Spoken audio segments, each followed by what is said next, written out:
Hey guys, it's Danny. Okay, so today we're going to discuss about Phalaenopsis orchids and Ceramis, the pros and cons of growing Phalaenopsis orchids in a clay medium and also a clay pot. I did have quite a few questions lately about this.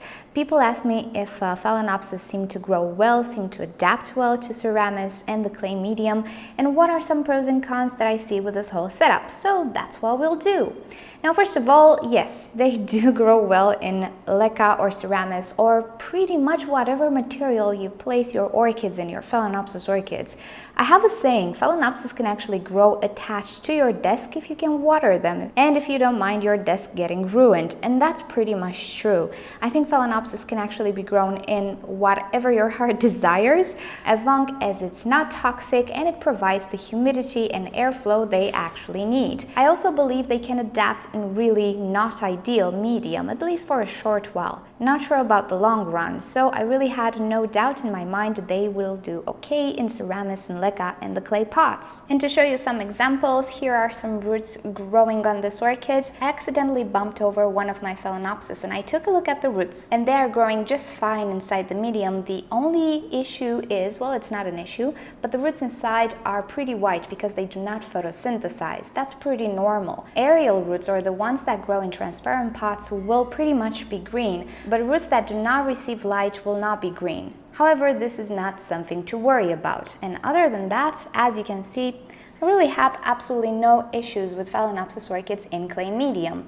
So let's talk about some pros first. The biggest pro, in my opinion, is the fact that you absolutely do not need to repot regularly.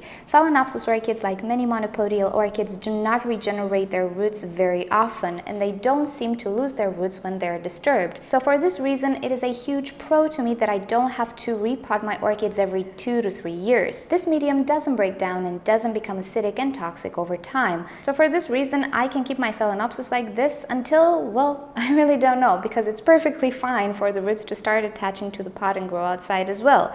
So pretty much indefinitely. Maybe when the roots start to crack open the pot, maybe then I'll think about repotting. Another bonus is pretty much related to how I grow them in clay pots. It's really easy to water them. So even if my environment is pretty warm and things dry up faster, I really don't need to take all of these guys to the sink, nor do I have to soak them to properly water them. And if you don't know how I currently water, you can check this video right here in an info card. Also in the description below, you can check for the link. I just pour water from above, let the water accumulate in the tray, and then the clay pot sucks whatever's left in the tray, because the clay pot is porous as well. So pretty much my orchids are not soggy in any way. They don't have wet feet in any way because the pot steals the water.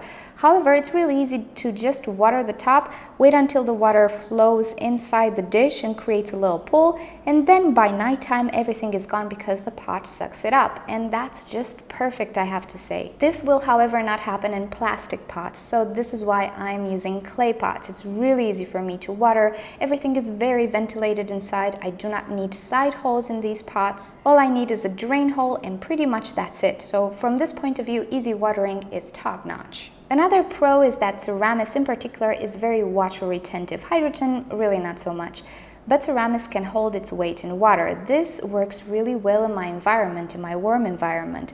Coupled with the fact that the clay pot is very ventilated, nothing actually gets suffocated, because Ceramis, no matter how water retentive it is, it's still chunky, it still lets air flow around the roots, so I will never ever have suffocation problems, no matter how soggy, let's call it soggy, how saturated this medium is. So this is another pro for me, because I don't need to water very often, even though my environment is pretty warm. And overall, it is just a really beautiful medium to work with. It's not messy, it doesn't smell bad, it doesn't acidify, it doesn't change the pH in any way. If you rinse it well, it doesn't change the salt quantity. I didn't notice it to favorize salt buildups. I did check the salt buildup and it was pretty insignificant, but this will depend on how you fertilize. Obviously, I do prefer to fertilize low quantities more frequent and then offer plain water so that I redissolve whatever salts are left and the orchid can pick it up. And I seem to have no issue whatsoever. The only issue I'm seeing is the accumulation on the rim. I think it's pretty logic because the pot sucks up water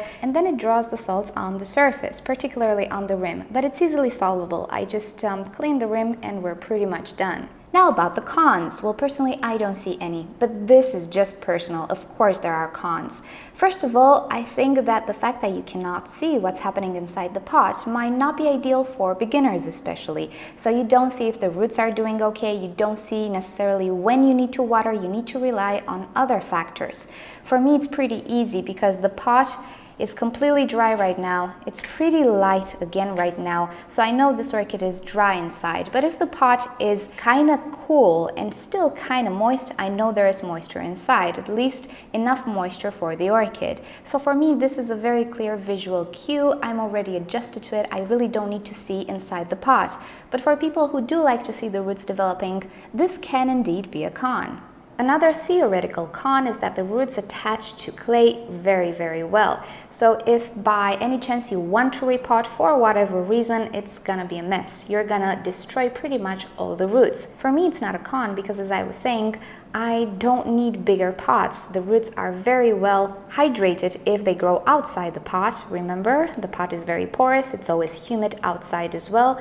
I have no issue with that visually either. So for me, this is not a con. I can always up pot and keep the same pot. But for some people in some instances, yes, it's pretty hard to remove the roots from the clay pots. However, from the medium and everything, it's not that hard because Ceramis is very porous, Leca is very porous as well, and I have to be honest, it's harder to remove bark than Ceramis or Leca from the roots. So from this point of view, the medium poses really no trouble, but the clay pot does. And of course, there are other cons that can only apply in certain environments. For example, if you live in a very humid, maybe cool environment, the fact that you are using clay medium and clay pots might not be ideal because they do tend to stay cooler than plastic and bark in general. For me, this is not an issue, but you can see how theoretically it can be an issue for some people. Also, because Ceramis is just so water absorbent, it can stay moist for quite a lot of time if you have a cool and humid environment. Again, for me, it's not an issue, but you can see how some people might consider this a con and might find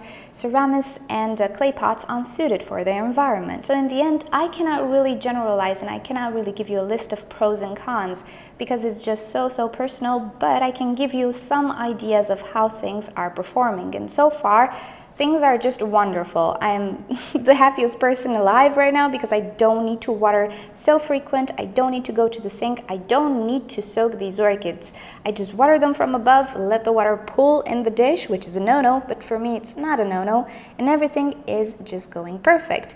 And of course, Phalaenopsis are the types of orchids that acclimate and get adjusted very fast, even to very bad conditions. So from this point of view, if you are interested in growing Phalaenopsis orchids in clay pots and clay medium and so on, I would definitely try it at least with one. So you'll see how you get along with this setup, how your orchid is behaving and so on. And then if you like it, of course, you can go ahead and put your collection in the clay pots. So alrighty guys, thank you for suggesting this video. I hope you enjoyed this. If you'd like to see more orchid videos from me, simply subscribe to my channel. I post on a daily basis.